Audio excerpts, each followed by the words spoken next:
Oi pessoal, tudo bem?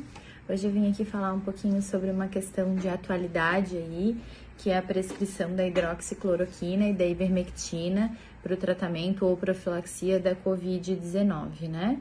Eu sou médica psiquiatra e em função, né, da dúvida que surgiu nos meus pacientes, eu vim aqui fazer alguns comentários com vocês sobre isso.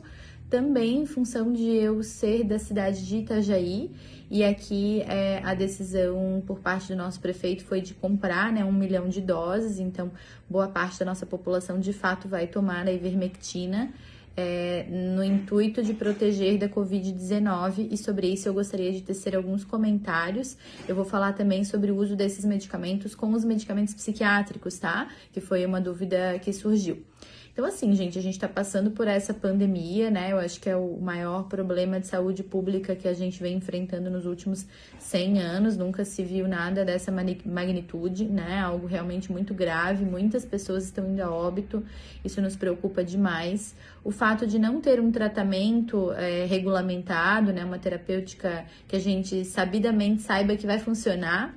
Sabidamente saiba, acho que não ficou bom, mas enfim, que a gente tenha certeza que vai funcionar. Eu acho que isso vem angustiando muitas pessoas, não há vacina ainda, então acho que isso tudo mexe muito com o emocional das pessoas e a gente gosta de uma pílula mágica, né? A gente gosta sempre que alguém venha e dê uma solução mágica. Então eu brinco que sempre que a gente tenta simplificar muito problemas que são muito complexos, a gente provavelmente vai incorrer em erros.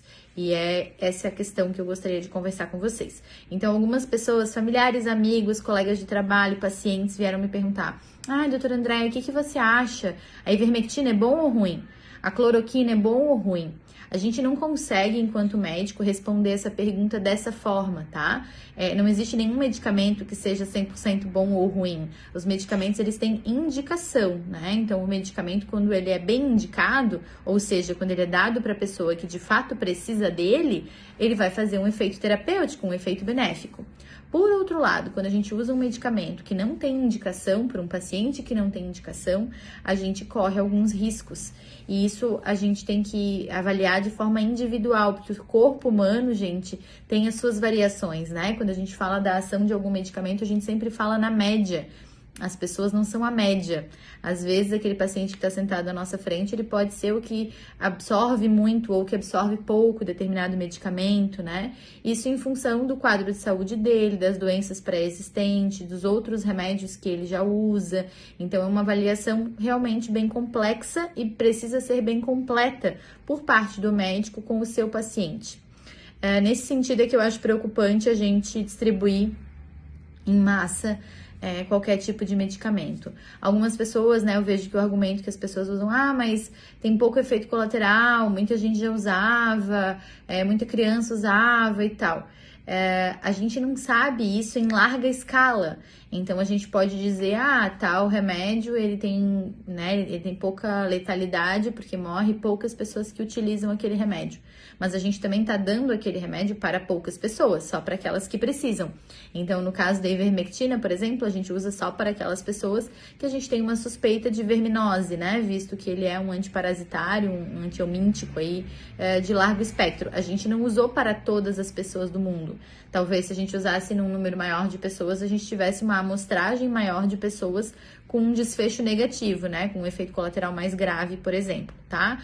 Então, assim, eu entendo que algumas pessoas queiram correr o risco, porque algumas pessoas não querem falar que não estão fazendo nada para se proteger do coronavírus, então preferem tomar algo que tenha, mesmo que seja uma resposta não comprovada e que possa nem acontecer quando de fato for feito um estudo decente sobre o tema, mas elas preferem psicologicamente achar que tomaram algo que as previne. E aí, gente, qual é o risco de fazer isso? O risco é que essas pessoas podem ter um efeito colateral não esperado, e é um risco de achar que está protegido com o remédio e não caprichar tanto no uso da máscara, achar que pode se expor a situações de aglomeração, que são exatamente as medidas que a gente sabe que demonstraram eficácia nos lugares que já conseguiram combater o coronavírus, tá? Então, são esses dois pontos. Tem o risco individual, de desenvolver, então, um efeito colateral ruim, mas o risco também psicológico de inconscientemente achar que está protegido e começar a relaxar nas medidas preventivas de isolamento social, uso da máscara, álcool gel, distanciamento social quando estiver no mesmo ambiente com outras pessoas, tá? Então, nesse sentido, eu acho bem perigoso a gente simplesmente liberar para todas as pessoas usarem. Essa é uma questão de opinião, né? Eu acho que quando a gente não tem comprovação científica, a gente acaba partindo para o rol das opiniões. E aí, claro, com certeza vão ter pessoas que pensam diferente de mim, mas eu gostaria sempre de chamar a atenção de vocês que a gente está falando de um assunto de saúde. Então, as pessoas que deveriam estar opinando sobre esse tema são as pessoas da área da saúde, né? A medicina é uma ciência, então a gente não pode, enquanto médico, lavar as mãos da nossa responsabilidade. Inclusive, um dos preceitos da bioética, né, dos princípios da bioética, do latim primum non nocere, que é não prejudicar, não fazer o mal. Então, quando o médico não tem certeza que ele vai ajudar e ele ainda pode prejudicar o paciente, ele não vai prescrever isso, tá? Então, a avaliação do uso ou não dessas drogas tem que ser do médico com o paciente, mas ela vai levar em consideração todo esse monte de coisas que eu comentei com vocês, tá? Isso é o ponto 1.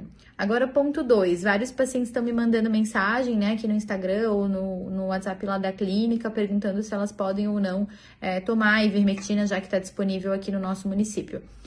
Eu recomendo que todos que façam uso de qualquer medicação psiquiátrica e forem fazer uso da ivermectina, conversem com os seus médicos, tá? Fui dar uma olhada, né? Porque não é uma droga que eu costumo usar com frequência, visto que não é da minha especialidade, né? Do dia a dia da especialidade. E ela tem interação com vários medicamentos psiquiátricos. Então, a ivermectina, ela é um agonista GABAérgico, né? Ela reforça a ação do neurotransmissor GABA, que é um neurotransmissor depressor do sistema nervoso central. Então, se você faz uso de calmantes, principalmente em doses maiores, né? Ou de alguns antipsicóticos, se você, né, tem alguma doença psiquiátrica de longa data e você usa mais medicamentos todos os dias, eu sugiro checar com o seu médico antes de sair tomando, né? Principalmente porque, pelo que eu vi dos protocolos que as pessoas estão falando aí de profilaxia, seria para usar quinzenalmente, né? E uma dose um pouco maior, então a gente precisa começar a prestar atenção nisso para a gente não entrar numa roubada. Tá bom, gente? Esse era o meu recado de hoje. Eu espero que tenha sido útil para você essas informações. Até fiquei pensando, né, que da mesma forma que o mar, né, ele tem um perigo iminente dele e que um bom navegador, ele não pega simplesmente um barco e vai para alto mar sem checar como tá o tempo, sem checar se vem um ciclone, né, sem checar se vai ter um temporal naquela data. É a mesma situação para o médico, né? A gente não simplesmente dá um remédio olhando para a cara do paciente. A gente checa um monte de coisas antes de prescrever uma droga, antes de prescrever um medicamento. Pelo menos deveria ser assim uma prescrição consciente de medicamentos, né? Então, desconfiem sempre que tiver aí uma pílula mágica, né? Uma descoberta da cura, porque eu acho que isso acaba sendo conveniente do ponto de vista político, né? Enfim, estratégias até compreendo, mas não se baseia em ciência. Então, a gente está gastando aí um valor alto por esses medicamentos, que na realidade não tem eficácia comprovada, né? Eles foram testados in vitro, né? Então, em laboratório, e menos de 7% das coisas que são testadas in vitro, elas mantêm resposta quando a gente testa em vivo, né? Em animais ou em seres humanos. Então, as chances disso funcionar, infelizmente, eu tenho tanto interesse quanto vocês que se descubra logo um medicamento bom para isso. Mas as chances são muito pequenas e às vezes, né, dependendo das comorbidades, dos remédios que você já usa, da sua idade, de todo esse conjunto de fatores, você pode acabar misturando medicamentos e tendo outras ações negativas, né? No caso da cloroquina também não tem evidência, né? Inclusive pararam vários estudos pela toxicidade, o risco ali de efeitos colaterais graves. Também fui ler sobre esse medicamento, a hidroxicloroquina.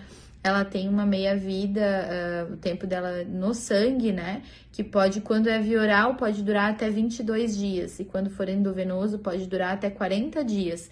Então, se ela é uma droga que pode ser cardiotóxica e a gente ficar tomando ela por um tempo, a gente tem sim chance de acúmulo dela na nossa corrente sanguínea e mais chances de toxicidade.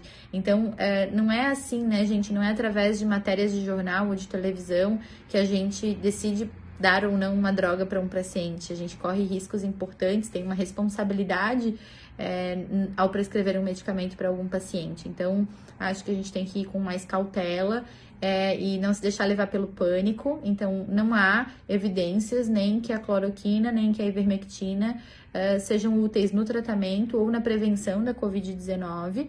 Entretanto, compreendo se um de vocês quiser usar ou não, mas sugiro que vocês façam contato com o médico que os acompanha para checar esses outros detalhes, né? Até mesmo para criar, então, uma estratégia razoável, se for na questão de horário de tomada da dose, enfim, tá bom? Um beijo e até o próximo vídeo.